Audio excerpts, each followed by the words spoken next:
The silver Aston Martin Valkyrie rolled into Rodriguez Motors on a Thursday morning. $3 million of engineering pride defeated by something nobody could diagnose.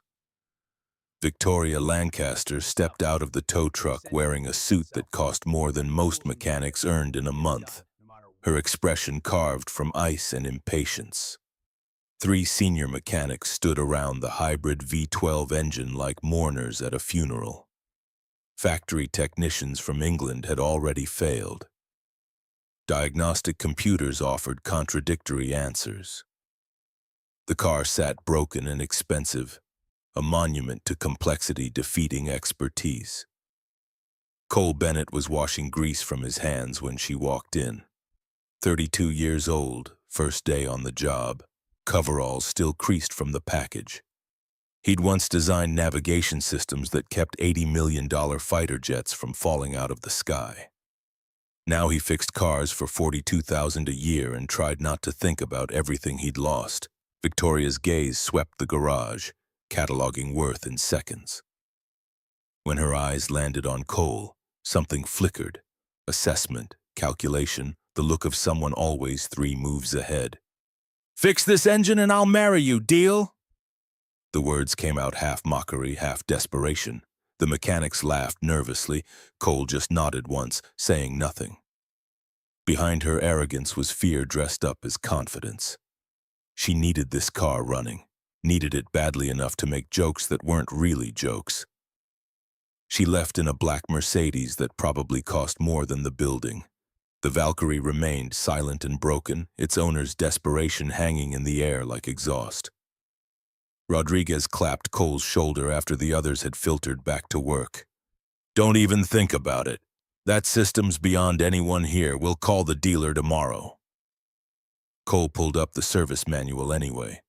Not because he thought he could fix it, but because sitting still had become impossible since Rachel died. Movement was survival. Thinking was dangerous. If his hands stayed busy, his mind couldn't wander to hospital rooms and flatline monitors and his newborn daughter crying while her mother's body went cold. The shift ended at 6. Cole told Rodriguez he wanted to familiarize himself with the shop, maybe organize tools. The old man shrugged and tossed him keys. Alone with the Valkyrie, Cole approached it differently. Not as a mechanic facing a broken machine, but as an engineer confronting a puzzle. 7 years at Lockheed Martin had taught him that the most expensive systems failed for the cheapest reasons. Sophisticated problems were usually simple failures wearing complicated disguises. The dashboard showed normal readings, oil pressure good, coolant stable, battery voltage perfect, but the hybrid controller threw fault codes that contradicted each other, the car's brain receiving information it couldn't trust enough to function. Cole spent 2 hours tracing electrical pathways with tools that seemed primitive compared to aerospace equipment. Every connection was sealed against moisture and vibration, color-coded and precisely routed. Somewhere in that perfection was a lie. He found it at 9:47, deep in the hybrid system where the battery pack interfaced with the V12's electronics sat a voltage converter with its ground connection reversed. The error was tiny, nearly invisible. It hadn't triggered warning lights. But it created electrical noise that confused every sensor downstream. 99% accurate data mixed with 1% garbage, enough to paralyze the entire system. Cole made the repair with surgical precision, tested each connection twice, cleared the codes. The engine purred to life, 12 cylinders breathing in harmony with an electric motor delivering instant torque. The Valkyrie ran better than it had since leaving the factory. He didn't wake anyone, just cleaned his tools, washed his hands, and drove his 15-year-old Honda home. Sophie was asleep when he arrived, her small chest rising and falling in rhythm. He counted like a miser counting coins. 7 years old, blonde hair spread across the pillow, one hand clutching the stuffed rabbit that had been Rachel's last gift. The pulse oximeter on her finger read 96%. Her heart murmur was barely audible tonight, that subtle whoosh of blood through a valve that didn't close quite right. 3 emergency room visits last year. each one costing money he didn't have and pieces of his soul he'd never recover. He fell asleep at the kitchen table, laptop open to a spreadsheet of medical bills. $47,000 in debt from Sophie's cardiac workups and Rachel's complications. Another $12,000 coming if Dr. Morris recommended the stress test mentioned at the last visit. When Victoria returned Friday morning, Cole was replacing spark plugs on a Ford F-150. He heard her heels on concrete before he saw her. That distinctive click of expensive shoes worn by someone who'd never had to think about replacing them. Rodriguez was explaining that someone had fixed the Valkyrie overnight, though he couldn't say exactly who. Victoria's gaze found Cole across the garage. "You fixed it." Not a question. Cole straightened, wiping his hands. "Yes, ma'am. Voltage converter had a reversed ground connection. Factory technicians couldn't solve it for weeks. Sometimes the simplest problems are the hardest to see when you're looking for complicated answers." She studied him like an art collector assessing a painting's value. "What's your background?" A shadow crossed Cole's face. "Used to design aircraft systems. That was another life." "What happened?" "Life happened." His voice stayed soft but firm, a door being gently closed. "Is there anything else you need, Ms. Lancaster?" Most people were eager to share their stories with Victoria Lancaster, hoping for opportunity or advantage. Cole's reserve intrigued her more than any pitch could have. "I need someone with your skills. I have a collection of rare vehicles requiring specialized maintenance. Private mechanic position. $180,000 a year plus benefits. Company housing on my estate. Set your own hours." The number hit like a physical blow. 180 versus his current 42. That was Sophie's medical debt eliminated, specialists without choosing between appointments and groceries. "I have a daughter who needs me close. I can't commit to anything taking me away from her." Victoria recalculated visibly. "Bring her. The guest house has 3 bedrooms. Schedule around her needs. She has a heart condition requiring regular care. I need to stay near doctors who know her case." Something flickered in Victoria's eyes. A wound touched. "My brother died of congenital heart disease at 9. I understand prioritizing family. My estate is 15 minutes from St. Mary's Children's Hospital. Best pediatric cardiac center on the East Coast. I know their chief of cardiology personally." The offer hung between them. Too good and therefore probably hiding costs he couldn't see. "I'd need to think about it." "Of course. Take the weekend." She placed a business card on the workbench. "Call Monday." Halfway to the door, Cole spoke again. 2-week trial. If it doesn't work for Sophie, we walk away." Victoria turned back, unused to conditions. 1 week. 2 weeks. Sophie's health isn't negotiable. A ghost of a smile crossed her face. "Fair enough. When can you start?" 1 week. I need to give notice, transfer Sophie's medical records." After she left, Rodriguez whistled low. "You know who that is? Lancaster Logistics, 3rd largest shipping company in the country. Her ex-husband tried to destroy her in the divorce and she bought out 2 of his investors while his lawyers were filing motions. She needs a mechanic. Brother, she needs something.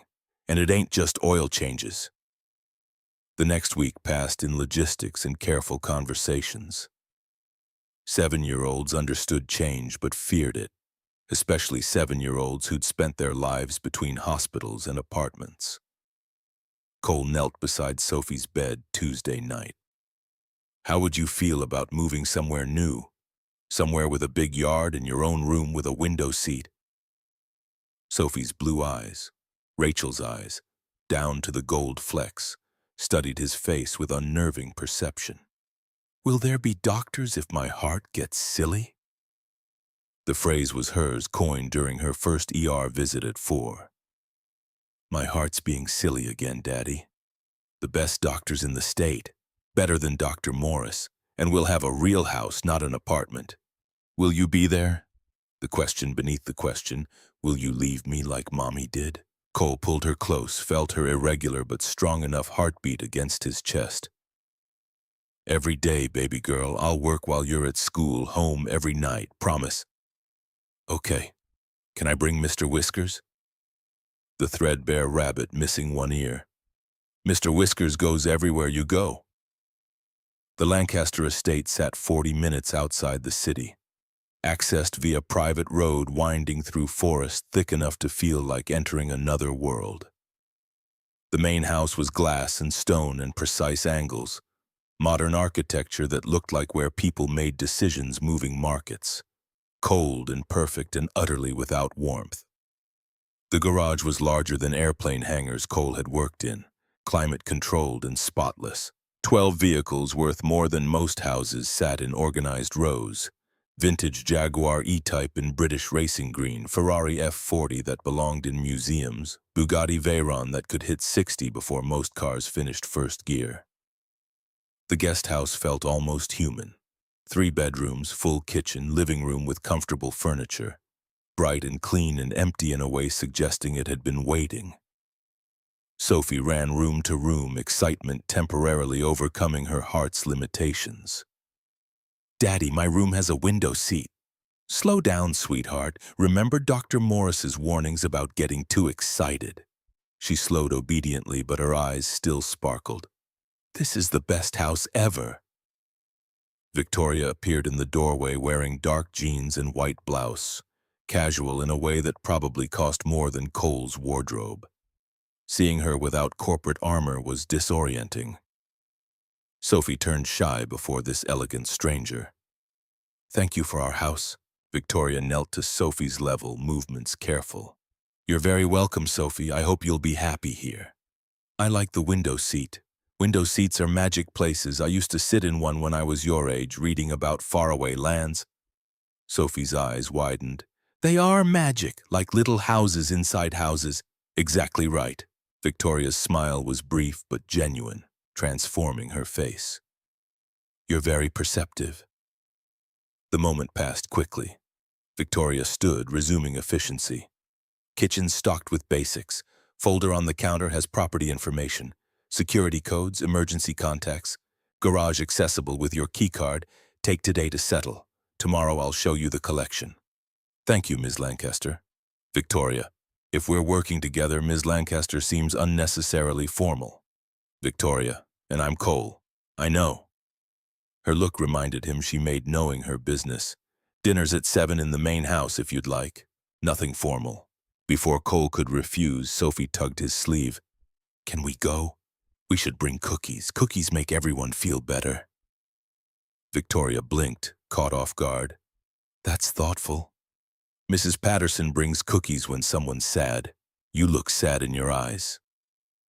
Out of the mouths of children came observations adults spent lifetimes hiding. Victoria's composure wavered before reassembling. Perhaps cookies would be nice. See you at 7. They arrived carrying store-bought chocolate chip cookies Sophie had arranged herself. Victoria opened the door personally, no staff materializing, and accepted the offering with diplomatic gravity. The interior matched the exterior. Expensive, beautiful, empty. No family photos, no clutter, no evidence anyone lived here versus just passing through. It felt like a high-end hotel designed for temporary occupation. Dinner was served in a room seating 20 but holding 3.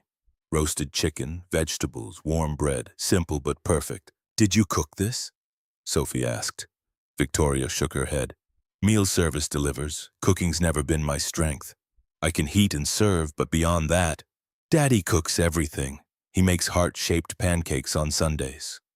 Something flickered in Victoria's expression. My father made Sunday breakfast too. Scrambled eggs with cheese, burnt bacon, orange juice, and fancy glasses we weren't supposed to use weekdays.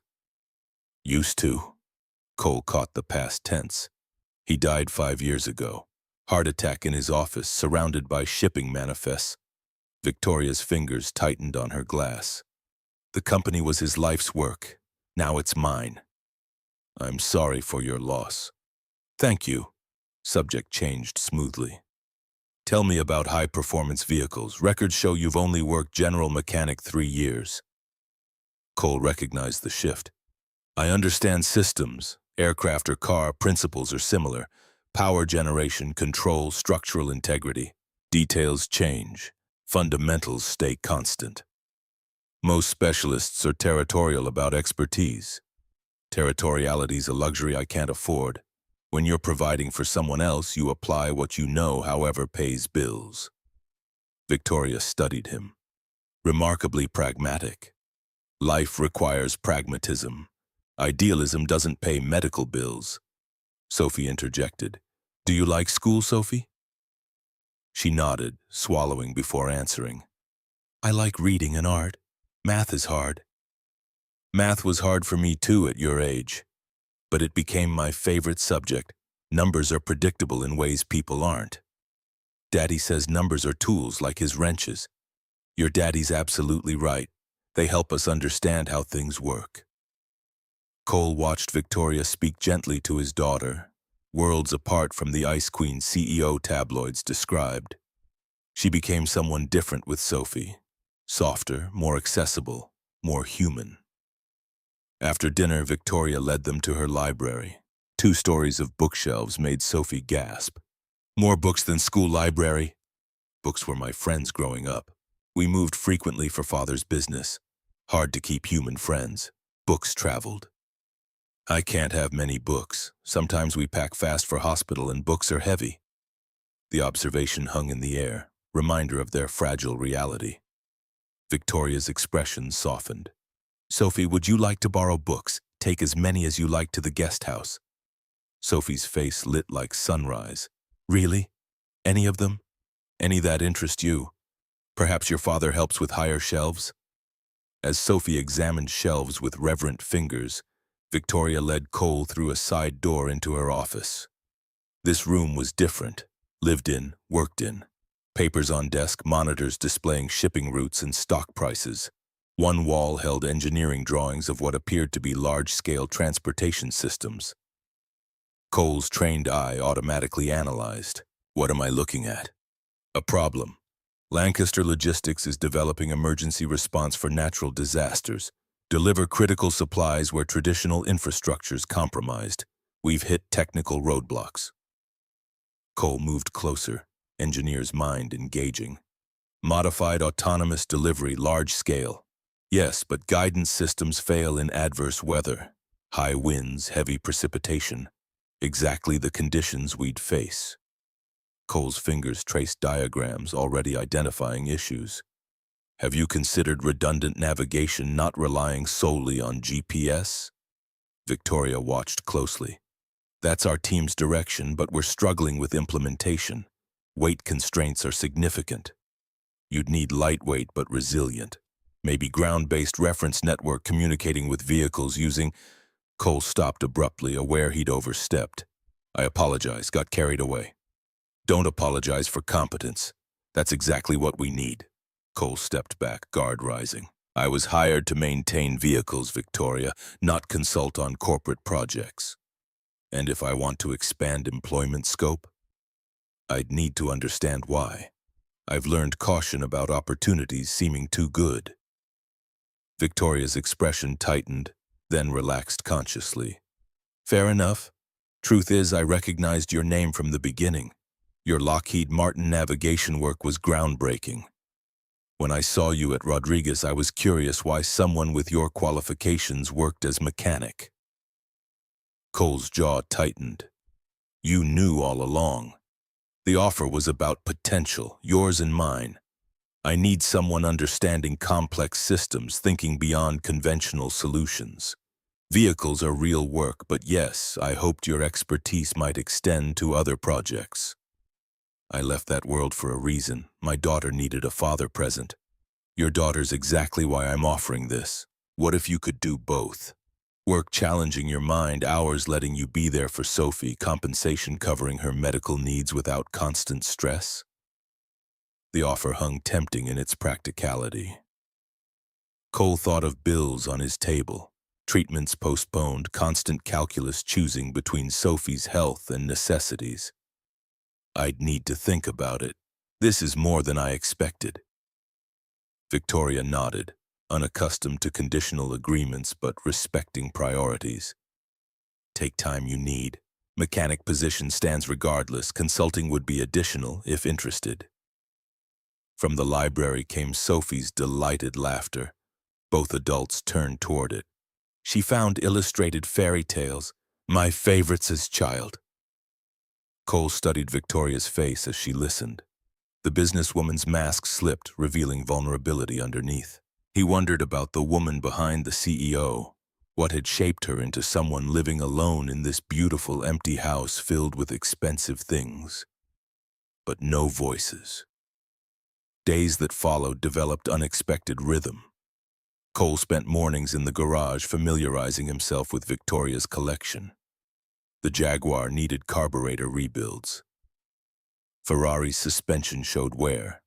The Bugatti was perfect, clearly driven rarely. Afternoons with Sophie, who'd discovered reading in the garden. Victoria joined dinners most evenings, gradually relaxing into conversations ranging beyond business.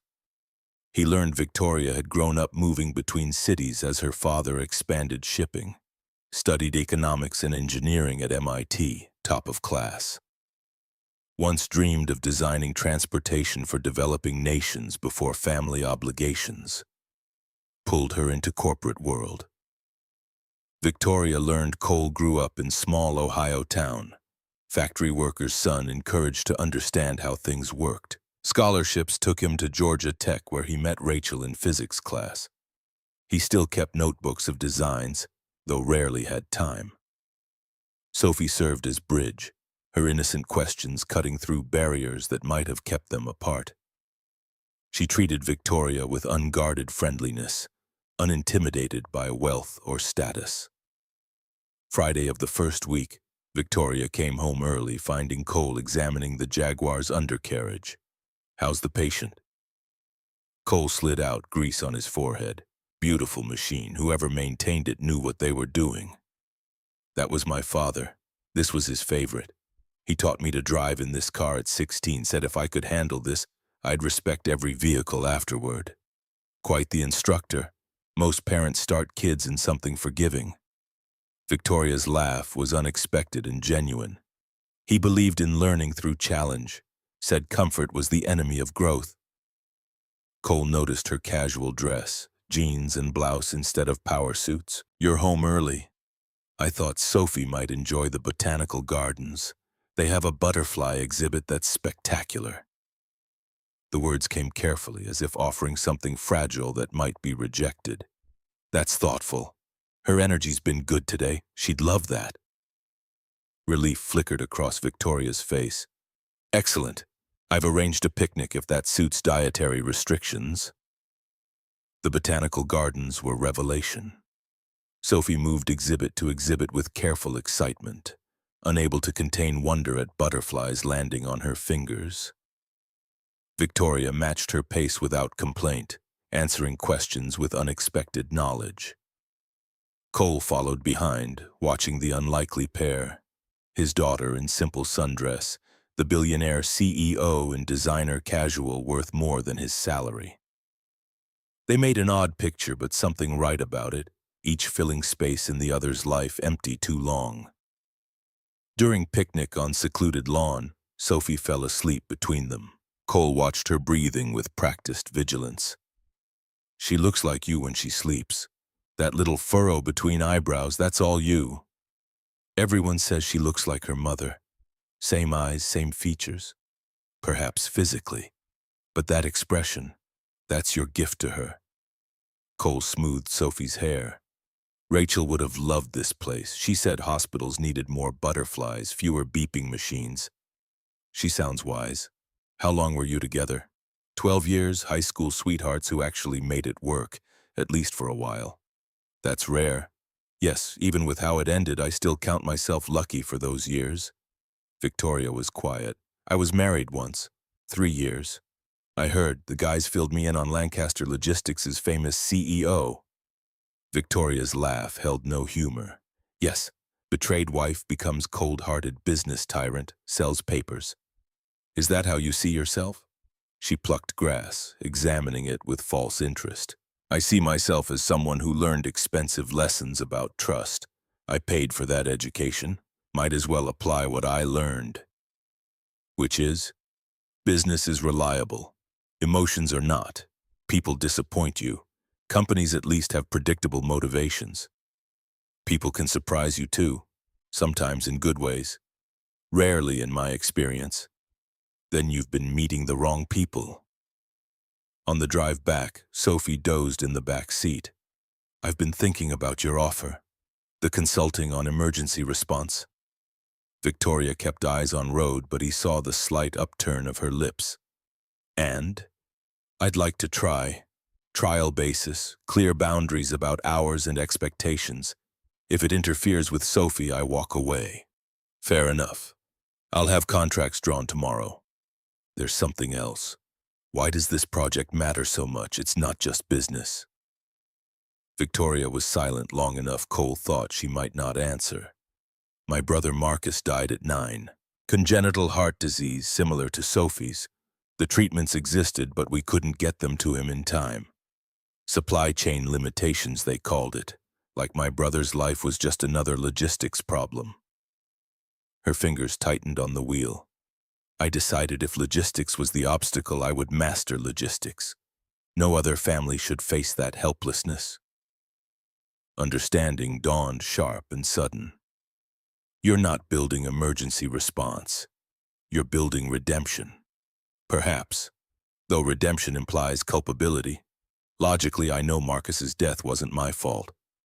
Logic has little to do with how we process loss. No, it doesn't. That night, after putting Sophie to bed, Cole opened his engineering notebook for the first time in months. Ideas stirred, solutions to Victoria's problems taking shape under his pencil. Weather-resistant navigation not relying on satellites. Redundant systems operating on different principles. It felt familiar and strange, like returning home after years away. He'd set this aside when Rachel died, focusing everything on being Sophie's father. But now he realized how much he'd missed solving complex problems that mattered. The next morning brought his first engineering team meeting. 5 people, young, brilliant, confident, like people who'd never faced real failure. Jason, team lead at 28 with MIT pedigree, carried carefully cultivated skepticism. So you're the mechanic Ms. Lancaster hired to revolutionize our guidance systems. The consultant hired to offer different perspective. I understand you've been working with advanced satellite mapping which fails in heavy cloud cover. Cole interrupted gently. I'm not suggesting replacing primary systems. I'm suggesting backup systems that can't be affected by same problems. Old-fashioned radio triangulation with barometric altitude sensing. Primitive by today's standards, but nearly impossible to jam. Military aircraft used similar systems decades before GPS. Howard Sullivan, older engineer who'd been quiet, leaned forward. That's brilliant in its simplicity. We've been so focused on cutting-edge technology, we overlooked proven solutions. The meeting continued for hours, Cole's practical experience complementing theoretical knowledge. By end, they'd outlined hybrid guidance combining modern technology with time-tested backups. Even Jason seemed grudgingly impressed. As the team filed out, Victoria remained. You handled that well. Jason doesn't usually accept outside input graciously. He's young, reminds me of myself at that age, convinced I had all answers. Victoria nodded thoughtfully. The team seems energized. How does it feel being back in engineering? Good, better than expected, though I kept thinking about practical applications rather than theoretical elegance. That's new. Before I was about pushing boundaries. Now I'm more concerned with reliability. Solutions that won't leave people stranded when they need help most. Parenthood changes perspectives. Yes, it does. Cole checked his watch. Speaking of which, I should get back to Sophie. Mrs. Patterson's with her, but I try not to be away long. Of course. Victoria hesitated. Would you and Sophie join me for dinner again tonight? We'd like that. Sophie's been talking about your library all morning, planning to ask for book recommendations. I'd be happy to oblige. As Cole walked back, he reflected on how quickly life had changed. A week ago, he'd been a mechanic struggling to make ends meet. Now consulting on engineering projects, living on an estate, watching Sophie flourish. It felt precarious, like standing on a bridge that might not bear weight. But for the first time in years, he was looking forward rather than just surviving. The future had possibilities again, not just obligations. He found Sophie in the garden with Mrs. Patterson, reading under an old oak. When she looked up, her face lit with a smile, still taking his breath away with its resemblance to Rachel's. "Daddy!" Mrs. Patterson knows about butterflies. She says monarchs travel thousands of miles every year. Cole sat beside them. Quite a journey for small wings. They know exactly where to go without maps. Mrs. Patterson says they have tiny compasses in their heads. Nature's full of amazing navigation systems. Sometimes the answers we're looking for are all around us. That evening at dinner, conversation flowed easily. Victoria told stories about travels, describing ports and markets that made Sophie's eyes widen. Cole shared aerospace anecdotes, strange problems requiring creative solutions. "So you figured out why the plane was getting lost?" Sophie asked. "Eventually. Turned out the problem wasn't in the system itself, but how it was mounted. Tiny vibrations from engines affected readings. Like in Miss Victoria's car, the loose wire was hiding." "Exactly like that." Victoria smiled. "Your daddy's very good at finding hidden problems." "That's because he looks at everything, not just the broken part." After dinner, they moved to the library. Sophie settled in her window seat with a new book while Cole and Victoria spoke quietly near the fireplace. "Your daughter's remarkably perceptive. She sees connections most adults miss. She's always been that way, even as a toddler, finding patterns in everything. Rachel called it her superpower. It is a superpower, seeing the world as it actually is, not as we expect." Victoria's expression turned thoughtful. "Most people filter everything through preconceptions. They miss what's right in front of them. Like me working as mechanic when I designed aircraft systems." Victoria nodded. "Exactly. I almost made that mistake, seeing coveralls rather than the mind. But something about how you moved reminded me of my father. He had that same quality, could look at shipping operations and identify bottlenecks everyone else overlooked. Ability to see systems rather than components. Yes, rare and valuable." Victoria set down her wine. "Which brings me to something I've been meaning to discuss. The emergency response project's gathering momentum. Your contributions have accelerated our timeline significantly. I'd like to formalize your role as lead engineering consultant with appropriate compensation and equity in eventual commercialization." The offer was substantial, life-changing. But Cole hesitated. "I'd need to review details. My priority remains flexible hours and stability for Sophie." Naturally, the agreement would explicitly protect those provisions. Victoria paused. "I've also arranged a consultation with Dr. Margaret Pierce at St. Mary's, leading pediatric cardiologist specializing in cases like Sophie's. Her waiting list's typically 6 months, but I secured an appointment for next week if you're interested." Cole stiffened slightly. "Victoria, I appreciate the thought, but Sophie's medical care is my responsibility." "Of course. The consultation's merely an option. Dr. Pierce is difficult to access. I simply made an introduction available should you wish it." Cole studied her face, looking for overstepping or control, but saw only genuine concern. "Thank you. I'll think about it. That's all I ask." As they continued discussing details, Cole felt ground shifting. This was no longer temporary or trial. Victoria was inviting him into something more permanent. Partnership going beyond employer and employee into territory neither had fully mapped. The conversation was interrupted by a soft chime from Victoria's phone. She glanced at it and her expression changed instantly, all warmth draining like water from broken vessel. "Everything all right? Just business? Nothing that can't wait." But the words came clipped, controlled. Something fundamental had shifted. Easy companionship gave way to tension, filling the room like barometric pressure change before storms.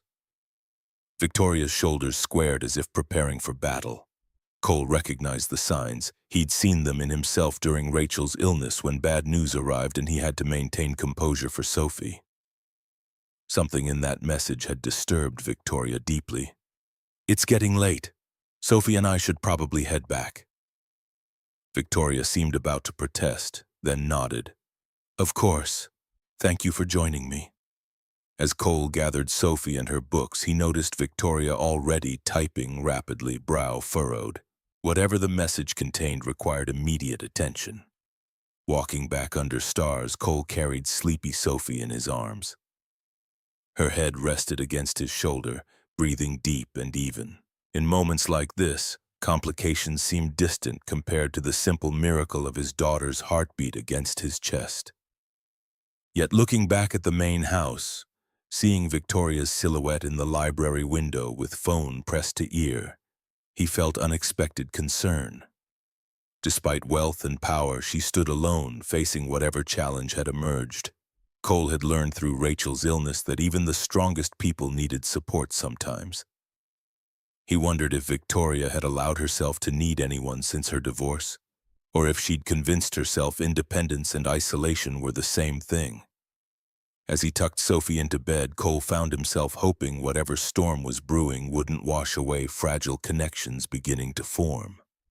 Not just for his sake or the professional opportunity, but for hers. Because for all her success and strength, Victoria Lancaster seemed to be missing the one thing that had saved Cole after his world collapsed. The healing power of genuine human connection, of allowing someone else to matter more than pride or pain or the past. Morning arrived with the weight of questions Cole didn't yet know to ask. Sophie was already awake in her window seat, reading one of Victoria's fairy tales, her finger tracing words she was learning to love. His phone buzzed with a message from Victoria's assistant. Engineering team meeting moved to 10 a.m. Security briefing at 9, mandatory attendance. The security briefing turned out to be Ryan Matthews, a former FBI agent Victoria kept on retainer. 45, built like someone who still did the push-ups his training required 20 years ago, speaking with directness that had stopped caring about comfort. "We have a data breach. Someone's accessing proprietary files on the emergency response system. Downloads between 2 and 4 a.m. over the past 3 weeks. Routed through encrypted channels."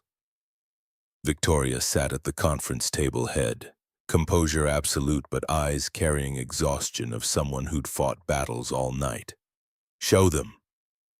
Matthews pulled up security logs, timestamps, file names, access credentials, all pointing to unusual activity from within the company's network. Jason leaned forward, cockiness replaced by genuine concern. "Which files specifically?" "Guidance system specifications, power management protocols, manufacturing tolerances, everything you'd need to build a competing system." Howard Sullivan's face had gone pale. "When did this start?" 3 weeks ago, right around when Cole joined the team." Matthews's gaze swept the room, making no accusations but missing nothing. "Timeline matters in investigations." Cole felt the room's attention shift, subtle but unmistakable. He kept his voice level. "None taken. If I were investigating, I'd look at new variables first. What do access logs show?" "That's where it gets interesting." Matthews brought up another screen. "Credentials belong to Alex Reynolds, junior engineer. 26, 8 months with the company. But access patterns don't match his normal usage." Alex sat at the far end, looking like someone who'd discovered they were standing on a trapdoor. "I don't understand. My credentials? I haven't accessed those files after hours.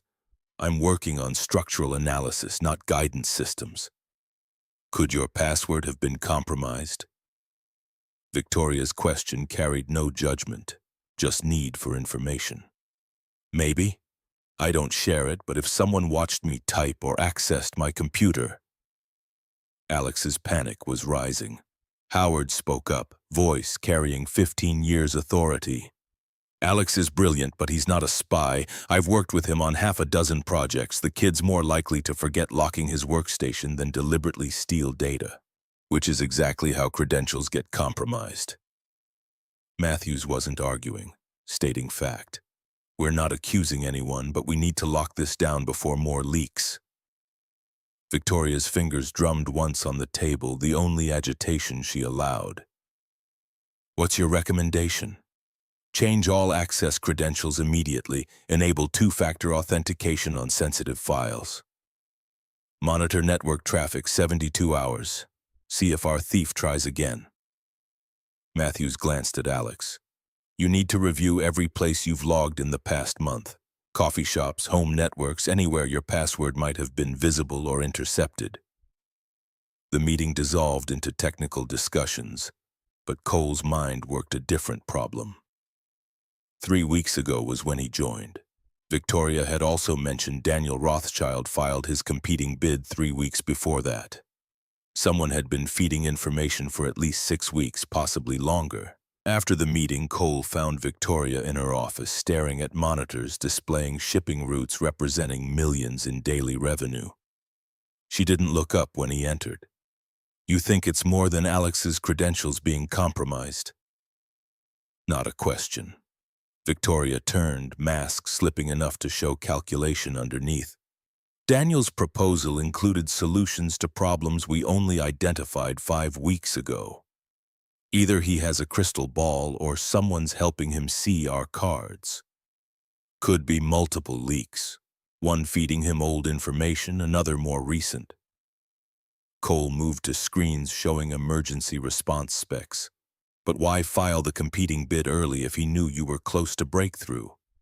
Why not wait until you'd done hard work, then steal the finished product? Because Daniel's always been impatient, and because I filed for preliminary patent 3 months ago on basic concept. Victoria's smile held no warmth. He probably thought he could beat me to implementation with a head start. Can he? Not with what he has. His system might work in controlled conditions, but it'll fail spectacularly in real disasters. She pulled up a document. Daniel's proposal obtained through channels Cole decided not to ask about. Look at his power management. He's relying on damaged infrastructure being stable enough to scavenge electricity from. That's wishful thinking wrapped in technical language.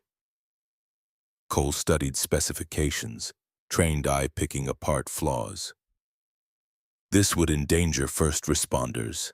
If they're tapping into compromised electrical systems in disaster zones, people die. Yes.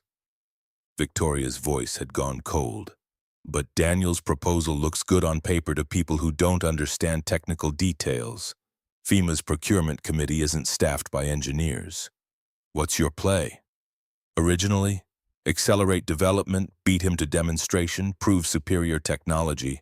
Victoria's jaw tightened. But he filed an injunction yesterday. Patent dispute claiming our guidance infringes on his company's prior work. Baseless, but it'll tie us up in legal proceedings for weeks while he demonstrates his system to FEMA. Cole felt pieces clicking. When's his demonstration? Monday, 4 days from now. And if his system performs well enough in controlled conditions, FEMA might award contract before our legal team gets a court date. The weight of what she wasn't saying settled between them. Thousands of disaster victims depending on a system that might fail when they needed it most. Daniel winning by cutting corners and stealing information. Victoria losing not just a contract but the mission that gave her brother's death meaning. I could attend his demonstration, public event, FEMA officials present. I'm just a freelance engineer interested in disaster response technology. Document the flaws, file technical rebuttal with FEMA same day. Victoria shook her head immediately. If Daniel connects you to me, it becomes corporate espionage instead of independent analysis. He'd bury us in lawsuits. He's never met me. My name's not on any company documents yet. As far as anyone knows, I'm a mechanic you hired 2 weeks ago. Cole's engineering mind mapped the approach. I attend as myself, former Lockheed Martin engineer doing independent consulting. Everything I document is observable fact, verifiable data. It's risky. Everything's risky. But letting a flawed system win by default is worse. Victoria studied him for a long moment, something shifting in her expression. Not agreement yet, but consideration of possibilities she'd dismissed as too dangerous. I'll think about it. Right now we have a more immediate problem. Her phone buzzed. She glanced at it, and whatever she saw made her stand abruptly. Sophie's school called. She's in the nurse's office. Not urgent, but they'd like you to come get her. Cole was already moving, familiar ice water rush of parental fear flooding his veins. Victoria followed, grabbing car keys. I can drive myself. My car's faster and I know shortcuts. Not an offer, a statement. They were in the Mercedes before Cole could argue. The drive took 15 minutes the way Victoria drove. Cole's phone rang twice, Mrs. Patterson checking in. The school nurse with update that Sophie was resting comfortably, but her color wasn't good. Sophie sat in the nurse's office looking small and pale, breathing slightly labored. The nurse, a woman in her 50s who'd seen every childhood ailment, spoke with practiced calm. She was fine during recess, then got dizzy during math. No chest pain, but heart rate's been elevated 20 minutes. Cole knelt beside Sophie, checking her pulse himself. 140 beats per minute, irregular rhythm. Not immediately dangerous, but concerning given history. Hey, sweetheart, how are you feeling? My heart's being silly again. 7-year-old matter-of-factness, as if this were inconvenience rather than crisis. It's beating too fast and won't slow down. Did you take your morning medication? Sophie nodded. All of it. Mrs. Patterson watched me. Cole pulled out his phone, scrolling to Dr. Morris's direct line. The cardiologist answered on the second ring, listened to symptoms, asked right questions. Bring her to St. Mary's. I'll have someone meet you at pediatric entrance. Probably just an episode, but with her history, we don't take chances. The drive to St. Mary's Children's Hospital felt longer than it was. Sophie sat in back with Victoria, who'd insisted Cole focus on driving while she kept the child distracted with stories about the most interesting ports she'd ever visited. There's a city in Norway where the sun doesn't set for months in summer. People hang blackout curtains just to sleep.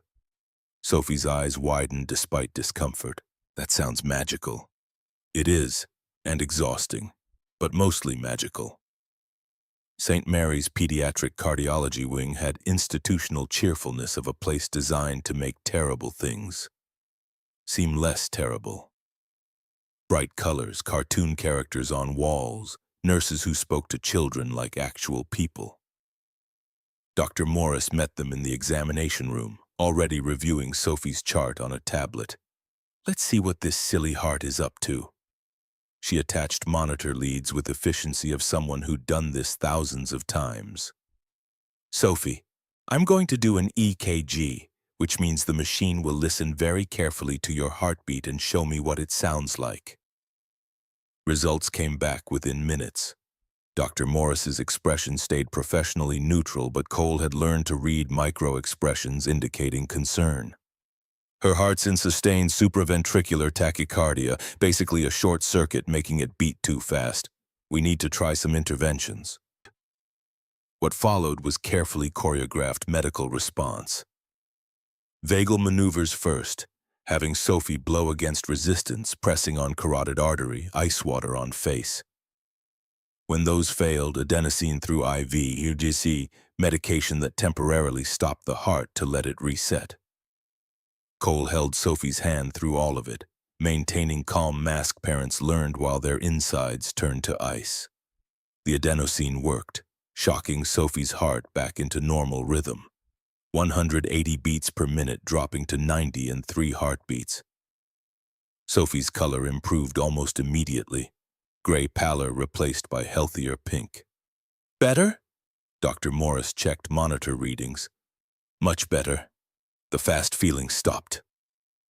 But Dr. Morris wasn't celebrating. She pulled Cole aside while a nurse kept Sophie distracted. Victoria had stayed in the background throughout, silent but present, now moved closer to hear. This is the fourth episode in 18 months. Medication we've been using is becoming less effective. I think it's time to have a serious conversation about more aggressive treatment options. Cole's throat tightened. You're talking about surgery. I'm talking about a consultation with Dr. Margaret Pierce. She's developed a new type of pacemaker specifically for pediatric patients with Sophie's condition. Minimally invasive, grows with the child, potentially eliminates these episodes entirely. Victoria spoke quietly. I've arranged for Sophie to see Dr. Pierce next week. The appointment's already scheduled if Cole decides to keep it. Dr. Morris raised eyebrows. You got Sophie an appointment with Margaret Pierce? Her waiting list is usually 6 months minimum. I made a phone call. Victoria's tone suggested conversation closed. Dr. Morris looked at Cole, professional to parent. That's the consultation I was going to recommend. Dr. Pierce is the best in her field. If anyone can help Sophie, it's her. The rest of the afternoon passed in timeless suspension of hospital waiting rooms. Sophie was admitted for observation, moved to a private room decorated with fish-themed murals. Monitors beeped with reassuring regularity, displaying numbers that meant his daughter's heart was behaving for now.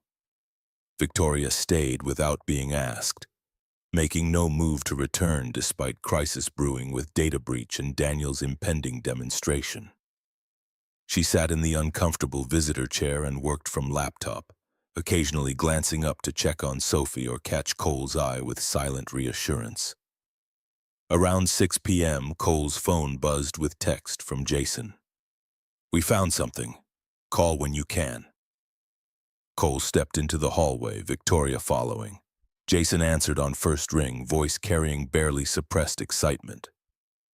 The breach wasn't Alex. We set a trap, created dummy file with false information about power systems, made it look highly classified. Someone accessed it an hour ago. Alex? No. Access came from Howard Sullivan's workstation, but Howard was in a meeting with me when it happened. Someone used his computer while he was away. Cole's mind raced through possibilities. Did security footage catch who? Better. IT tracked keystrokes. Whoever it was typed fast, knew exactly what they were looking for, but they made a mistake. They accessed the file using a search term we'd never used internally, a term that only appears in Daniel Rothschild's proposal. Victoria's expression hardened. Someone's working directly with Daniel, not just opportunistically leaking, actively coordinating. There's more. We traced the dummy file download. It was sent via encrypted email to external address. We can't crack encryption, but metadata shows it went to someone at Rothschild shipping headquarters. Can you identify who sent it? Not yet. They covered tracks well, but they'll try again. Ryan's setting up monitoring on every workstation. Next time they access something, we'll know exactly who and when. After the call ended, Cole and Victoria stood in the hospital corridor, fluorescent lights humming, smell of antiseptic mixing with institutional coffee. Weight of parallel crises pressed down, Sophie's health deteriorating, company under attack from within, Daniel's demonstration approaching like a deadline neither could stop. You should go home. This could be a long night and you have a company to run. Victoria shook her head. I told Sophie I'd be here when she woke up. I keep my promises. Why? She's not your daughter. This isn't your crisis, isn't it? Victoria met his eyes without flinching. My brother died in a hospital while I held his hand and pretended everything would be fine. I know what it's like to sit in rooms like this, watching monitors and praying to gods you're not sure you believe in. You shouldn't have to do that alone. Something fundamental shifted in the space between them. Distance they'd maintained collapsing under weight of shared understanding. Cole had been managing alone for 3 years, had built entire architectures of self-sufficiency to survive. The idea of sharing the burden felt foreign and necessary in equal measure. Thank you. They returned to Sophie's room to find her awake, watching a nature documentary about monarch butterflies. Her face lit up seeing them both. They fly all the way to Mexico, thousands of miles without getting lost. Nature's navigation systems are pretty amazing. Cole settled into the chair beside her bed, taking her small hand. How are you feeling? Better? The silly feeling stopped. Sophie's gaze moved between Cole and Victoria. Are you staying too, Ms. Victoria? If that's all right with you. It's good. Daddy gets sad when he's alone in hospitals. Victoria's expression softened. Then I'll stay. Someone has to make sure he doesn't subsist entirely on vending machine coffee. The evening stretched into night. Dr. Morris returned with updated test results and recommendation that Sophie remain hospitalized through the weekend for monitoring. Episodes were increasing in frequency and severity. Without intervention, the next one could be worse. What about the pacemaker Dr. Pierce mentioned? Cole heard himself asking. That's a conversation for your appointment with her on Tuesday. But between us? Dr. Morris's voice dropped to frank honesty medical professionals used when textbook answers weren't enough. If Sophie were my daughter, I'd already be asking Dr. Pierce when she could operate. After Dr. Morris left, Sophie drifted back to sleep. Cole sat vigil, counting heartbeats on the monitor, while Victoria worked quietly on laptop, blue glow reflecting in the darkened room. Around 11, she closed the computer. I need to tell you something about Daniel's demonstration. Cole looked up, seeing tension in shoulders that hadn't been there before. I received intelligence this afternoon about his proposal. He's not just demonstrating a competing system. He's planning to announce partnership with Department of Defense for military applications. Victoria's jaw tightened. If FEMA sees DoD backing, they'll likely award him civilian contract too, regardless of technical superiority. Can he actually deliver what he's promising? No, but he can deliver demonstration impressive enough to secure contracts, and by the time failures become apparent, he'll have already pocketed advance payments. It's exactly his pattern. Promise big, deliver minimum viable product, blame failures on external factors while money's already spent. So we need to stop him before the demonstration impresses anyone. Which brings us back to your idea of attending and documenting flaws. I've thought about it. Risk is substantial. If he connects you to me, we both lose credibility. But if you can document safety violations in real time, I can. Cole's certainty came from 7 years of finding critical failures in systems designed by brilliant people who'd overlooked basic physics. His power management alone violates half a dozen OSHA standards. I won't need to guess or speculate, just observe and report what his own demonstration reveals. You'd need credentials, a reason to be there that stands up to scrutiny. Former Lockheed Martin engineer consulting independently on disaster response systems. It's not even a lie. Cole's mind assembled the approach. I'll register as general attendance under my own name. Take notes like any interested professional. If his system performs as badly as you think, flaws will be self-evident. Victoria studied him. This matters to you. Not just the job, not just the money. Why? Cole looked at Sophie, sleeping peacefully for now, monitors tracking the heart that refused to cooperate. Because systems that fail in disasters kill people. Because Sophie's alive today, because emergency responders got her to hospitals in time. Because if this system works the way it should, some other father won't have to watch his daughter fight for breath while waiting for help that comes too late. Understanding moved across Victoria's features, recognition of grief that motivated him. My brother died waiting for treatment that existed but couldn't reach him in time. Supply chains failed, logistics failed, systems that should have worked didn't. That's why this project exists. Why I've poured millions into developing it. Why I can't let Daniel's inferior system win just because he's willing to lie better than I'm willing to fight. Then we fight.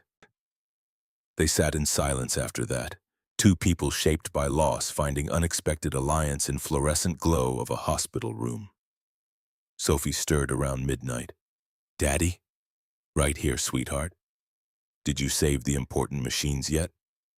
Cole exchanged glances with Victoria. Not yet, but I'm working on it. Good. People need help. Ms. Victoria will help you. She's good at helping. After Sophie fell back asleep, Victoria spoke quietly. She has remarkable faith in both of us. She's 7. The world hasn't taught her to be cynical yet. Maybe we could learn something from that. The weekend passed in suspended animation of hospital time. Sophie remained stable, heart cooperating under influence of adjusted medications and careful monitoring. Dr. Morris was cautiously optimistic but clear this was temporary management, not solution. Cole divided time between Sophie's bedside and laptop, preparing for Monday's demonstration. He reviewed every technical specification Daniel's proposal included, cross-referenced against industry standards, identified gaps between what was promised and what physics actually allowed. On Sunday evening, Dr. Morris discharged Sophie with strict instructions and follow-up appointment with Dr. Pierce scheduled for Tuesday morning. Timing was tight. Monday demonstration, Tuesday consultation. But Cole had learned to manage competing crises through careful compartmentalization. Victoria drove them back to the estate, Sophie chattering about nurses who'd let her color in their charts and cafeteria's surprisingly good grilled cheese. Normalcy of her chatter contrasted sharply with tension Cole felt building toward Monday's confrontation. That night, after putting Sophie to bed, Cole found Victoria in the library staring at books without seeing them. Having second thoughts? About which crisis? But her smile was wan. I keep running scenarios. Best case, you document genuine safety violations and FEMA delays, awarding contract pending investigation. Worst case, Daniel's lawyers bury us in litigation while his system gets deployed and people die when it fails. There's a middle path. His demonstration works perfectly because it's controlled conditions. FEMA awards contract. Then first time his system faces actual disaster, it fails catastrophically. Cole moved beside her. Either way, people get hurt. At least our approach gives them a chance to avoid the bad outcome. You sound certain. I am. I've seen enough fancy engineering fail under real-world stress to know cutting corners catches up eventually. Question is whether it catches up before or after body count starts. Victoria turned to face him fully, close enough that he could see exhaustion in fine lines around her eyes. If this works, if we stop Daniel and secure contract and actually build the system right, it won't bring back Rachel or Marcus. No, but it might mean some other family doesn't have to join us in knowing what that loss feels like. That's the only redemption available to people like us. We can't fix the past. We can only try to prevent someone else's future from becoming our past. Something shifted in Victoria's expression, walls she'd maintained since divorce cracking enough to let vulnerability show. I'm terrified of trusting someone again, of letting someone matter enough that their leaving could destroy me. I know. I've spent 3 years building walls so high I forgot there was life outside them. But Sophie sees it. She sees us trying to hide from feelings that are already there. And if a 7-year-old can be brave enough to face her fear, maybe we can too. The moment stretched between them, heavy with possibility and old grief and terrifying prospect of letting someone past defenses built from necessity. Victoria's hand moved almost unconsciously to rest against Cole's chest, feeling his heartbeat like confirmation of his reality. After Monday, after we know if this works, after Sophie sees Dr. Pierce and we know what we're facing there, after the immediate crises stop demanding everything we have, after all that, we figure out what this is. Whatever it becomes, we figure it out together. The kiss was inevitable and gentle, a question asked and answered without words. When they separated, Victoria's eyes held tears she refused to let fall. I need to go. If I stay, I'll want things I'm not ready to want yet. Cole nodded, understanding the retreat. Then go, but know that I'll be here when you're ready. After Victoria left, Cole sat alone in the library until well past midnight, reviewing notes for Monday's demonstration. Technical analysis was solid, documentation irrefutable, but success would require more than just being right. It would require being right in a way that couldn't be dismissed or buried under legal maneuvering. Monday morning arrived cold and clear, autumn day promising clarity before winter's complications. Cole dressed carefully, business casual, suggesting professional competence without corporate affiliation.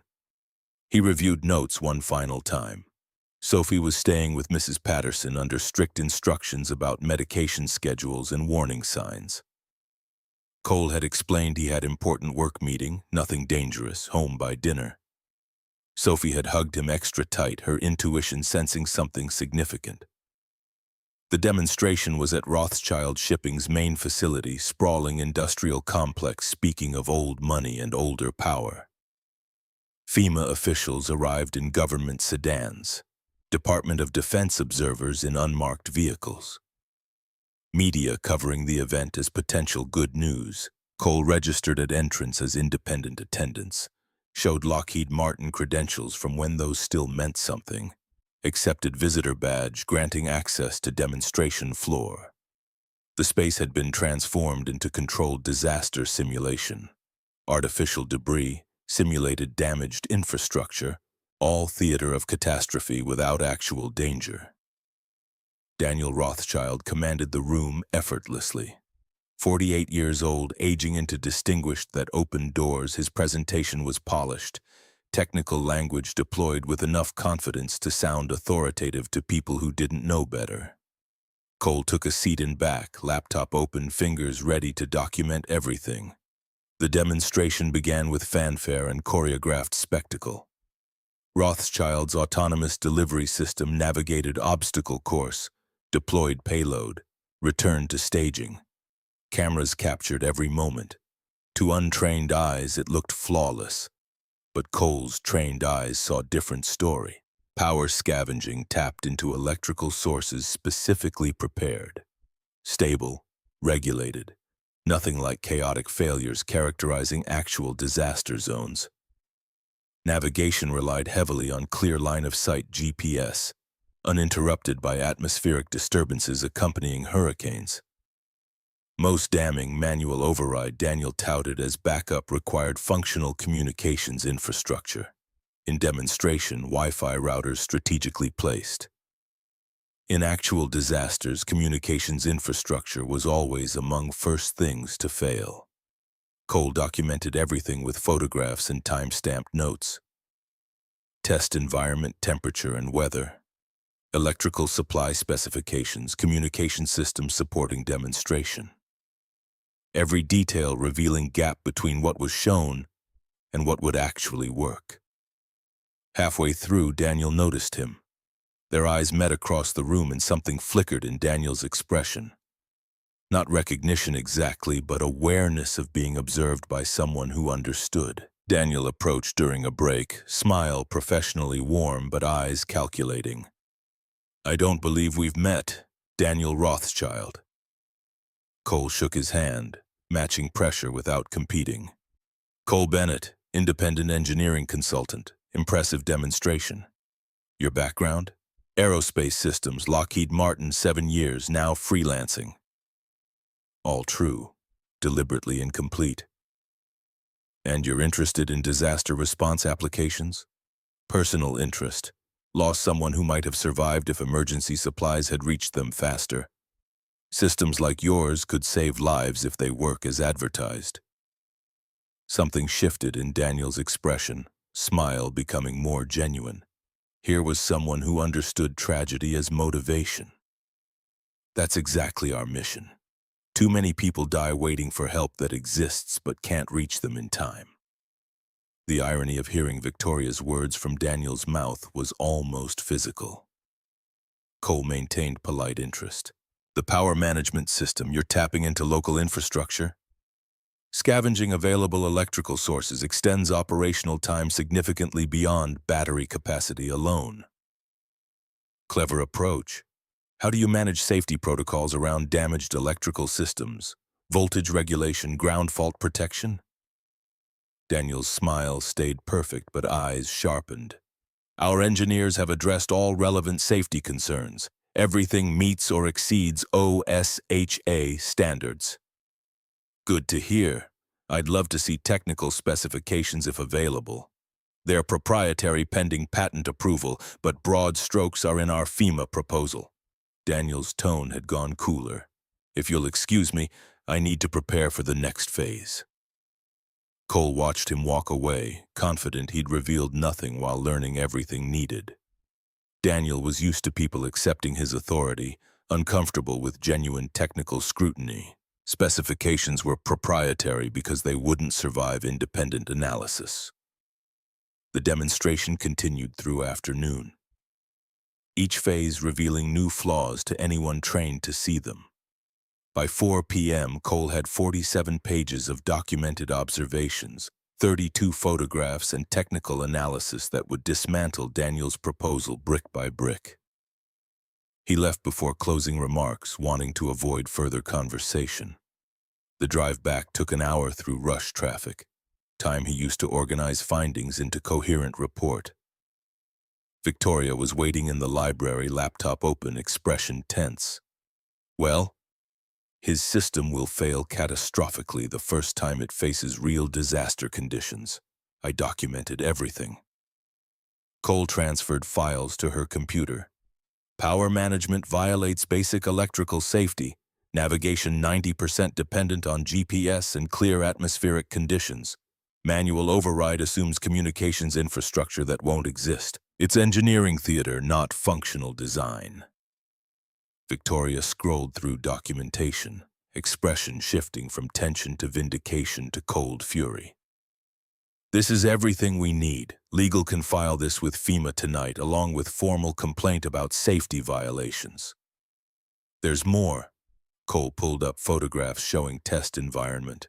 Look at these electrical connections. See how they're all properly grounded, voltage regulated, protected by breakers? Now imagine those same connections in a building hit by hurricane-force winds, flooding, structural damage. His system doesn't just fail, it becomes electrocution hazard for first responders. People die. Victoria's voice had gone flat. Yes, and Daniel knows it, or should know it. This isn't ignorance, this is willful negligence dressed up in technical language.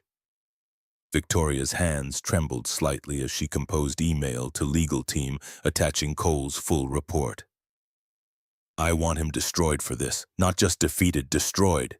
Cole understood the rage, had felt it when Rachel's doctors explained complications happened, and sometimes people died. But revenge was cold comfort that didn't bring anyone back. Destroy his proposal with facts. Protect disaster victims from his system's failures. Win the contract by building something that actually works. That's the victory that matters. Victoria looked up, eyes bright with unshed tears. You're better than I am. More forgiving. Not forgiving. Just tired of letting anger make decisions. Cole thought of Sophie sleeping at home. We have consultation with Dr. Pierce tomorrow morning. Can you come? The question hung weighted with implications. Victoria could send her assistant, could maintain distance. Instead, she closed her laptop. What time? 8 a.m. Then I'll be there. Sophie asked me to be there when she wakes from surgery. I keep my promises.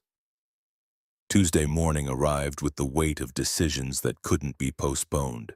Cole woke at 5, unable to sleep past anxiety building since Dr. Morris first mentioned Dr. Pierce's name. Sophie was already awake in her window seat, watching dawn paint the sky amber and rose. Big day today, sweetheart. She nodded, solemn in ways 7-year-olds shouldn't have to be. The doctor who might give me a heart helper. That's right. She's going to examine you, talk about options. Nothing scary today, just conversation. Will it hurt, the heart helper? Cole knelt beside her, taking her small hands in his calloused ones. The surgery would be uncomfortable, but after you healed, you wouldn't feel it at all. And your heart wouldn't be silly anymore. You could run and play without getting tired. Sophie considered this with gravity of someone weighing futures against present comfort. Would you be there when I wake up? Every second, I promise. And Ms. Victoria? The question carried layers Cole wasn't ready to examine. If you want her there, yes, I do. She makes you less scared, I can tell. Out of mouths of children came observations adults spent years hiding. Cole kissed Sophie's forehead, breathing in the scent of children's shampoo and particular sweetness belonging only to his daughter. You're very perceptive. Mrs. Patterson says I notice things other people miss. Mrs. Patterson is absolutely right. Victoria met them in the driveway, dressed in what Cole had learned to recognize as her armor. Tailored suit, perfect hair, external manifestation of internal control, but her eyes betrayed her, showing the same fear churning in his stomach. The drive to St. Mary's took 20 minutes through morning traffic, Sophie chattering about the book she was reading while adults maintained careful calm. The pediatric cardiology wing greeted them with institutional cheerfulness. Nurses who remembered Sophie from her weekend stay offering high fives and stickers. Doctor. Margaret Pierce was 53 and carried herself with quiet confidence of someone who'd saved enough lives to have perspective on mortality. Her office walls held diplomas from Johns Hopkins and certificates from medical societies, but what caught Cole's attention were thank-you drawings from former patients, crayon renderings of hearts with bandages and children with capes. Sophie Bennett, I've been reading about your heart. It's been working very hard for you. Too hard. It gets tired and beats too fast. Exactly right. And I think I might be able to help with that. Dr. Pierce gestured to the examination table. I'm going to listen to your heart and do some tests. Nothing will hurt, I promise. Your dad can hold your hand the whole time. The examination was thorough but gentle. Dr. Pierce listened to Sophie's heart from multiple angles, performed echocardiogram showing chambers and valves in real-time motion, reviewed EKG strips from the weekend's episode. Cole watched the doctor's face for micro-expressions, trying to read probabilities in professional neutrality. After examination, Dr. Pierce sent Sophie with the nurse to watch a video about the heart while she spoke with the adults. The shift from bedside manner to clinical reality was almost physical. Dr. Pierce's expression settling into serious focus of someone delivering news that would change lives. Sophie's condition has progressed beyond what medication can manage effectively. Episodes are increasing in frequency and severity. Without intervention, we're looking at significant risk of cardiac arrest within 6 months. Cole felt the floor tilt, clinical language translating to images of Sophie's heart simply stopping. Victoria's hand found his, an anchor in vertigo. What intervention are you recommending? A leadless pacemaker, new technology I've been developing specifically for pediatric patients with Sophie's type of arrhythmia. Doctor. Pierce pulled up images showing a device smaller than a USB drive. Traditional pacemakers require leads, wires connecting device to heart. Those leads are problematic in growing children because they don't grow with patient. This new design eliminates leads entirely. Device sits inside heart chamber, delivering electrical impulses directly. What's the success rate? We've implanted 43 devices in past 2 years. All 43 patients still alive, 41 completely episode-free. Other 2 have seen 90% reduction in arrhythmia frequency. Dr. Pierce met Cole's eyes. I won't promise miracles, but this is the best option for Sophie's specific condition. Victoria leaned forward, business acumen translating medical crisis into practical questions. Recovery time? Complications? Long-term prognosis? Surgery takes about 90 minutes. We access heart through femoral vein in leg, thread device up to heart chamber, deploy it. Minimally invasive compared to open heart procedures. Sophie would be in hospital 3 to 4 days post-surgery, then 2 weeks restricted activity at home. Long-term device should last 10 to 15 years before needing replacement. And if we don't do this, Medication will continue losing effectiveness. Episodes will become more frequent, more dangerous. Eventually, Dr. Pierce paused, choosing words carefully. Eventually, one won't respond to emergency intervention. The silence was heavy with futures narrowing to single paths. Cole thought of Sophie's smile, her laugh, the way she approached the world with curiosity that hadn't learned fear. The idea of that light going out was unendurable. When could you do the surgery? I have an opening Thursday, 2 days from now. I know that's fast, but given Sophie's recent episode and trajectory of her condition, sooner is better. 2 days, 48 hours to prepare for someone cutting into his daughter's heart. Cole's engineer mind wanted more time to research, analyze, find alternatives. But his father's heart knew what Dr. Morris had said. If Sophie were my daughter, I'd already be asking when. Thursday, Dr. Pierce nodded, expression softening. I'll have my team start prep work. Sophie will need additional scans this afternoon, blood work, pre-surgical clearance. Can you stay at the hospital today? Whatever she needs. The afternoon dissolved into medical procedures and waiting rooms. Sophie was remarkably brave through additional testing, asking questions about how machines worked instead of focusing on discomfort. Victoria stayed throughout, making occasional calls but never leaving long. Around 3 p.m., Cole's phone rang. Jason, voice carrying barely contained excitement. FEMA received your report. They're suspending Daniel's approval pending safety investigation. The news should have felt like victory, but against backdrop of Sophie's impending surgery, it seemed distant and small. What happens next? FEMA's sending their own engineers to review Daniel's system independently. They've also invited Lancaster Logistics to submit for expedited demonstration review. 10 days instead of usual 6 weeks. We can beat him, Cole. Your documentation was airtight. That's good. Tell Victoria's team to start preparation. I'll be less available next few days. Family matter. Everything okay? Will be. He hoped the words into truth. After tests concluded, Dr. Pierce met them with results and pre-surgical instructions. Sophie would be admitted Wednesday evening, surgery Thursday at 8 a.m. Nothing to eat or drink after midnight Wednesday. Bring familiar items, stuffed animals, books, whatever provided comfort. Sophie, do you have any questions for me? Will I be awake during surgery? No, sweetheart, you'll be asleep the whole time. When you wake up, the hard part will be over and your dad will be right there. And Ms. Victoria? Dr. Pierce glanced at Victoria with raised eyebrows. Victoria's voice was gentle but firm. I'll be there too, promise. That evening, back at estate, Cole found himself unable to settle. He'd packed Sophie's hospital bag 3 times, reorganizing items needing no reorganizing. Victoria found him in Sophie's room, staring at the stuffed rabbit that had been Rachel's last gift. She'll be okay. Dr. Pierce is the best. Success rate speaks for itself. Numbers are just statistics until you're calculating odds with your daughter's life. 98% success still means 2% chance of catastrophic failure. Sophie won't be one of them. You can't know that. Nobody can. We put her on an operating table and hope surgeons' hands stay steady and equipment doesn't fail and her body doesn't reject the device and 1,000 other variables align exactly right.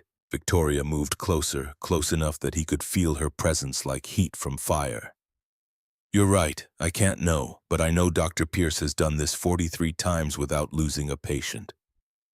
I know Sophie's strong and healthy aside from her heart.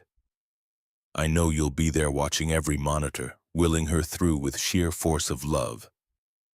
And I know you're not doing this alone anymore. Cole turned to face her fully, seeing past armor to the woman underneath. Why? Why stay at hospitals with someone else's child? Why risk caring about people whose lives could implode any moment? Because I spent 4 years building walls so high I convinced myself they were protection instead of prison. Because your daughter sees people more clearly than any adult I've known. Because somewhere between fixing cars and saving companies, you fixed something I didn't know was broken in me. The kiss was different from their first, less tentative, more certain, acknowledgement of something building since she'd offered impossible generosity. And he'd accepted despite every instinct toward self-sufficiency. When they separated, Cole rested his forehead against hers. After the surgery, after we know Sophie's okay, we figure out what this is. And if I'm terrified of wanting something I could lose again, then we're terrified together. Seems like good company for fear. Wednesday evening arrived too quickly. They admitted Sophie to St. Mary's Pediatric Surgery Wing, room decorated with underwater themes. Nurses prepped her with practiced efficiency. IV line placed, vital signs monitored, pre-surgical medications administered on precise schedules. Sophie was drowsy from medication but still coherent, questions slowing but not stopping. "Daddy, will you tell me about Mom? About when she was brave?" Cole settled into chair beside her bed, Victoria taking the seat opposite. "Your mom was the bravest person I ever knew. When you were born and doctors said there were complications, she looked at me and smiled. She said, 'We made something beautiful. Whatever happens next, we did that together.' I wish I remembered her. She's in you, sweetheart. Every brave thing you do, every kind word you speak, every time you see the world clearly. That's her living through you." Sophie's eyes were closing, medication pulling her towards sleep. "Miss Victoria, will you tell me about your brother, the one with the heart like mine?" Victoria's composure wavered but held. "Marcus was 9 when he died. He loved building things, Legos, model airplanes, anything he could assemble. He used to say hearts were just machines, and machines could be fixed if you understood them well enough. He was right. We just didn't have the right tools yet. But now we do. Dr. Pierce has the tools, so I'll be okay. For Marcus and for Mom. Yes, baby, you'll be okay."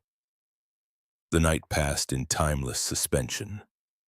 Sophie slept deeply while Cole and Victoria maintained watch, speaking little, drawing comfort from shared presence. Around 2 a.m., a nurse came to administer final pre-surgical medications.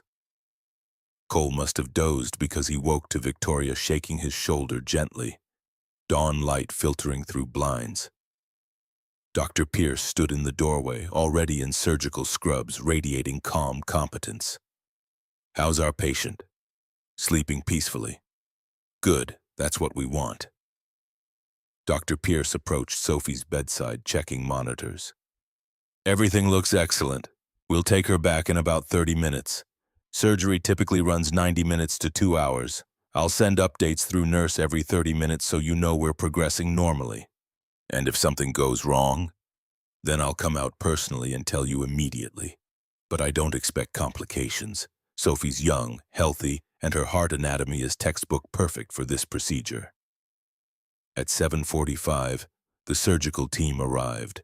They transferred Sophie to surgical gurney with careful precision, maintaining IV lines and monitor connections. Sophie woke enough to recognize what was happening. "Daddy?"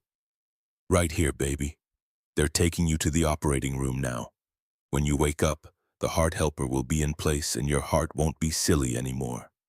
You'll be there when I wake up? Every second, I promise."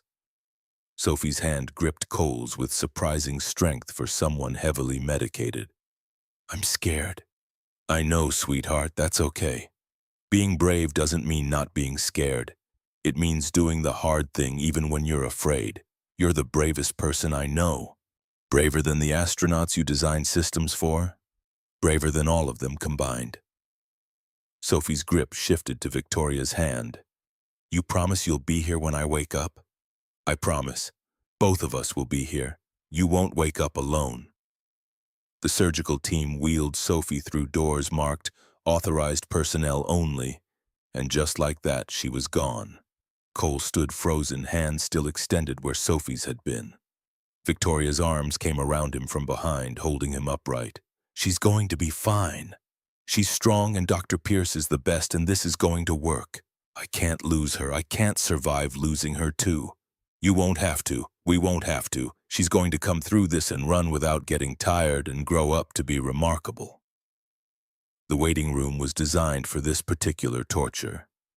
Cole alternated between pacing and forced stillness. Victoria worked from laptop when focus was possible, but never left the room long. At 8:30, a nurse appeared. Dr. Pierce asked me to update you. Surgery is progressing normally. They've accessed femoral vein and are threading catheter towards Sophie's heart. Everything looks good. At 9, another update. Device is positioned in right ventricle. Dr. Pierce is deploying now. At 9:30, silence. No update came. Cole checked his watch obsessively. 9:35, 9:40, 9:45. Something's wrong. He was on his feet, moving toward surgical wing. Victoria caught his arm. They said 90 minutes to 2 hours. We're barely past 90. They've been giving updates every 30 minutes. It's been 45. Something happened. Before Victoria could respond, surgical wing doors opened. Dr. Pierce emerged, still in scrubs, surgical mask pulled down. Her expression was carefully neutral. Cole's world narrowed to space between heartbeats. The surgery was successful. Dr. Pierce's smile was genuine, relief and satisfaction mixing. Device deployed perfectly. Sophie's heart is already showing improved rhythm patterns. She's being moved to recovery now. The relief was so overwhelming it was almost painful. Cole staggered, Victoria's support keeping him upright. She's okay? She's more than okay. Her heart responded beautifully to the pacemaker. We're seeing regular rhythm for the first time in her medical history. She'll be groggy for next few hours as anesthesia wears off, but you can see her in about 20 minutes. Those 20 minutes crawled past. When the nurse finally came to escort them to recovery, Cole felt like he was walking through water. Sophie lay in a hospital bed seeming too large for her small body, face pale but peaceful, monitors beeping with steady reassurance. An oxygen mask covered her nose and mouth, chest rising and falling in regular rhythm. Cole took her hand carefully, mindful of IV line, felt her fingers flex weakly in response. Hey, sweetheart, surgery's done. You did great. Sophie's eyes fluttered open, unfocused and clouded with medication. Daddy? Right here, just like I promised. Her gaze shifted, found Victoria. Ms. Victoria too? I'm here. You were so brave, Sophie. My heart doesn't feel silly anymore. It feels quiet, normal. Dr. Pierce appeared in doorway, checking monitors with satisfaction. That's exactly what we want to hear. Your heart is beating at 72 beats per minute, perfectly regular. No more episodes. The pacemaker is doing its job beautifully. Over next 3 days, Sophie's recovery progressed with resilience of childhood. Grogginess faded, replaced by restless energy constrained by medical orders. She complained about IV line, bland hospital food, restriction from activities. Cole had never been more grateful for complaints. They meant she felt well enough to be annoyed. Victoria visited daily, often staying long hours. On Friday afternoon, she arrived with news transforming her expression from controlled composure to something brighter. FEMA reviewed Daniel's system independently. They found 17 safety violations, 12 of which would pose immediate danger to first responders. His proposal has been formally rejected. They've invited Lancaster Logistics to expedite a demonstration next Friday. That's excellent. There's more. The safety investigation triggered broader review of Rothschild Shipping's business practices. Federal prosecutors are looking into industrial espionage, relationship with his former employees, everything. Daniel's company is facing potential criminal charges. The news should have felt like victory, but watching Sophie breathe without struggle, seeing her heart maintain steady rhythm, Cole found he didn't have much emotional energy for revenge. He endangered people for profit. He's facing consequences. That's justice, not victory. Victory is building a system that actually works and saves lives. Victoria studied him. You're remarkable. Most people would be celebrating his destruction. Most people didn't just watch their daughter come through heart surgery. Perspective shifts when you're reminded how fragile everything is. Building something that helps people matters more than tearing down the person who tried to stop us. On Saturday afternoon, Dr. Pierce discharged Sophie with instructions for home recovery and follow-up appointments. Pacemaker was functioning perfectly. Sophie's heart maintaining healthy rhythm without medication that had been managing symptoms for years. The drive back felt different, as if returning to a place transformed. Sophie dozed in back seat, exhausted by simple act of getting dressed and walking to car. Victoria drove with careful precision. Mrs. Patterson met them at guest house with homemade soup and enthusiasm bringing tears to everyone's eyes. She'd prepared Sophie's room with fresh sheets and flowers from estate gardens. That evening, Cole found Victoria in library staring at books without seeing them. "Thank you for everything you did for Sophie, for me, for being there when I couldn't face it alone. I told you, I keep my promises, but it wasn't obligation. It hasn't been obligation for a while." "What has it been?" "Terrifying. Falling for you and Sophie despite every wall I built. Realizing somewhere between fixing cars and saving companies that I'd found something I didn't know I was looking for." Cole closed the distance, cupping her face in his hands. "I spent 3 years convinced I'd used up my share of happiness. That Sophie was all I'd ever get and anything more was greedy. Then you offered me an impossible job and stayed at hospitals with my daughter and reminded me that broken things can be stronger after they're repaired." The kiss was inevitable and right. When they separated, Victoria rested her head against his chest, listening to his heartbeat. "What happens now?" "Now we build things. An emergency response system that saves lives. A life together if that's what we both want. A future for Sophie where her heart isn't the thing defining her limitations. Now we take chances on good things instead of just protecting ourselves from bad ones." The following Friday brought Lancaster Logistics' demonstration for FEMA review. Cole stood in the warehouse transformed into disaster simulation, watching the emergency response system navigate conditions that had defeated Daniel's design. The autonomous platforms deployed successfully through simulated hurricane winds, maintained navigation when GPS signals were blocked. Operated safely using self-contained power systems posing no danger to first responders. FEMA officials watched with expressions shifting from skepticism to impressed attention. When demonstration concluded without a single failure, the lead evaluator approached Victoria. "Ms. Lancaster, I'll be recommending full contract approval. Your system exceeds our requirements in every category. This is exactly what disaster victims need. Technology that works when everything else has failed." Victoria accepted the praise with professional grace, but her eyes found Cole's across the room, sharing vindication that had nothing to do with defeating Daniel and everything to do with honoring Marcus, honoring Rachel, honoring everyone who died waiting for help that came too late. That evening, the three of them sat in the estate library sharing dinner Mrs. Patterson had prepared.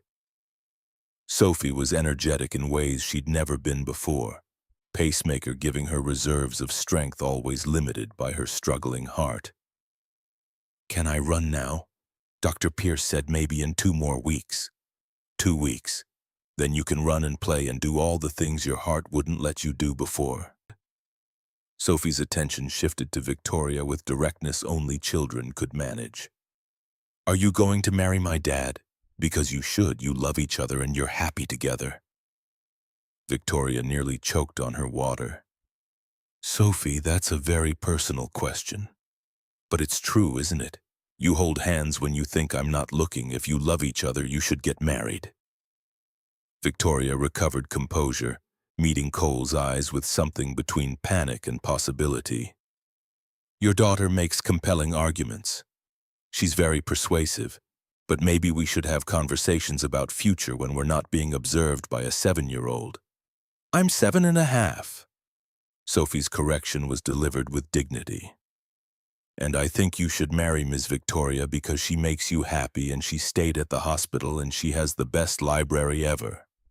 Those are excellent reasons, but your dad and I need time to figure out what we want." Sophie considered this with gravity. "Okay, but not too much time. Because you're already in love and waiting just makes things complicated." After Sophie went to bed, Cole and Victoria stood in the library where so many important conversations had happened. She's not wrong about the being in love part. No, she's not. Cole took Victoria's hands. "I wasn't looking for this. Wasn't ready for it. But somewhere between you mocking me in a garage and holding my daughter's hand through surgery, I fell completely. I'm terrified of trusting this, of believing it could last. Then we're terrified together. And we build something anyway because hope is always terrifying and always worth it. We take it slow, date properly, let Sophie see what healthy relationships look like. Figure out if what we feel now survives normal life. And if it does survive, then maybe in a year or two, when Sophie's older and we're sure this is real, maybe I ask you properly and we build the life she's already imagining for us." Victoria laughed through tears. "She'll hold us to that timeline. She's very goal-oriented for 7.5. 6 months later, the Lancaster Bennett Emergency Response System deployed for the first time during a Category 4 hurricane devastating coastal Florida. The autonomous platforms delivered insulin, water purification, emergency medical supplies to communities cut off by flooding. 83 lives were documented as saved by supplies reaching them within 18 hours, faster than traditional response could have managed. Cole watched news coverage from the estate library, Sophie curled beside him reading about astronauts, her heart beating with steady rhythm, no longer requiring chemical assistance. Victoria sat on his other side, laptop open, coordinating ongoing relief efforts while fielding congratulatory calls. The system worked. Not perfectly, nothing built by humans was perfect, but well enough to make Marcus's death mean something beyond loss. Well enough to ensure Rachel's sacrifice contributed to a world slightly better. Well enough to give Sophie a future where her heart condition became a story of triumph rather than limitation. "Daddy, can we go to the butterfly exhibit tomorrow?" "Sure, sweetheart, if Miss Victoria can take time away from being a hero." Victoria closed her laptop.